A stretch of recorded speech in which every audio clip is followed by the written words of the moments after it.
Iran প্রায় ধ্বংসের মুখে। না আমেরিকা তাদের বোমা মেরে বা ইসরায়েল তাদের বোমা মিসাইল মেরে ধ্বংস করতে হয়নি, নিজেরাই জলের অভাবে এই মুহূর্তে তারা নোটিশ দিয়েছে তেহরানের 1,30,00,000 বাসিন্দাকে ছাড়তে হবে। ব্যাপারটা হচ্ছে এই যে ইরানে পুরো জল সাপ্লাইটা হতো হচ্ছে অ্যাকুয়াডাক দিয়ে, পাহাড়ের মধ্যে দিয়ে, এবং এগুলো বানিয়েছিল সেই সময় তাদের বন্ধু দেশ আমেরিকা। এটা প্রায় 100 বছর বা 80 বছর আগের গল্প, এবং কিছু প্রাচীন অ্যাকুয়াডাক্টও ছিল।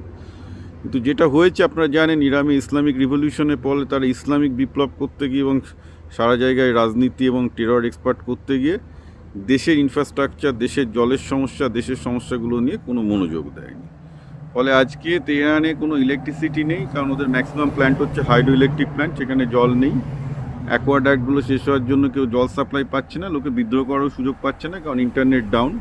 তো বাই দ্য ওয়ে, আপনার এটা ভাবার কোনো কারণ না নেই যে এটা আমি মুসলমান বা ইসলামের এগেনস্টে বলছি, কারণ আমি বারবার বলছি দুবাই আমির শাহী, কাতার এবং সৌদি আরব কিন্তু আমেরিকা এবং ভারতের থেকেও ভালো করছে, আমি বারবার বলেছি। সুতরাং এক্সাম্পল মিডল ইস্টে আছে যারা ভারত বা আমেরিকার থেকে ভালো করছে, আবার ইরানও আছে যারা দেশের প্রবলেমগুলোর দিকে ফোকাস করেনি বলে পুরো ডুবে গেছে। তো ব্যাপারটা হচ্ছে এই যে এটা মোটেও ইসলামের এগেনস্টে আমি কিছু বলছি না, কারণ ইসলামে বলা আছে যে ধর্ম নিয়ে বাড়াবাড়ি করতে গিয়ে অতীতে অনেক জাতি ধ্বংস হয়ে গেছে। কিন্তু ইসলামই বলেছে যে অতীতে ধর্ম নিয়ে বাড়াবাড়ি করতে গিয়ে অনেক জাতি ধ্বংস হয়ে গেছে, সুতরাং ধর্ম নিয়ে বাড়াবাড়ি করো না।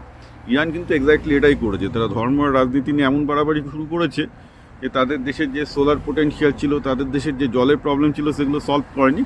এখন গোটা দেশটাই ইমপ্লোড করার মুখে, না সেখানে তাদের খাবারের সাপ্লাই আছে, না জলের সাপ্লাই আছে। মানে খুবই বাজে অবস্থা তেহরানের জলের। এবং মজার ব্যাপার হচ্ছে এটা যে হতে চলেছে, এটা প্রায় 20 বছর আগে থেকে প্রেডিকশন ইরানের জলের অবস্থা খারাপ হবে, কেউ শোনেনি। এখন এমন ইমপ্লোড করে গেছে, তেহরান শহরটাই তাদেরকে ত্যাগ করতে হচ্ছে। এটা কিন্তু বাই দ্য ওয়ে আমি ওয়ার্নিং করছি, কারণ আমি কেন এটা বলছি, এটা ইরানের কথা ভারতে, কারণ ভারতেও কিন্তু ব্যাঙ্গালোর থেকে শুরু করে, পুনে থেকে শুরু করে হায়দ্রাবাদ, সমস্ত শহরের জল শেষ হয়ে যাচ্ছে। কলকাতা একটু দেরি হবে, যেহেতু কলকাতায় এঁটেল মাটি আর অনেক নদী আছে, কিন্তু জল শেষ হয়ে গেলে কিন্তু সিভিলাইজেশন শেষ হয়ে যায়। সুতরাং আপনারা ধর্ম এইসব প্রচুর আদর্শ ধর্ম কমিউনিজম যা করছি করুন, কিন্তু পরিবেশের দিকে লক্ষ্য রেখে যদি রাজনীতি তৈরি না হয়, দেশের নেতাদের যদি পরিবেশের দিকে না থাকে, এটা ধ্বংস হবে।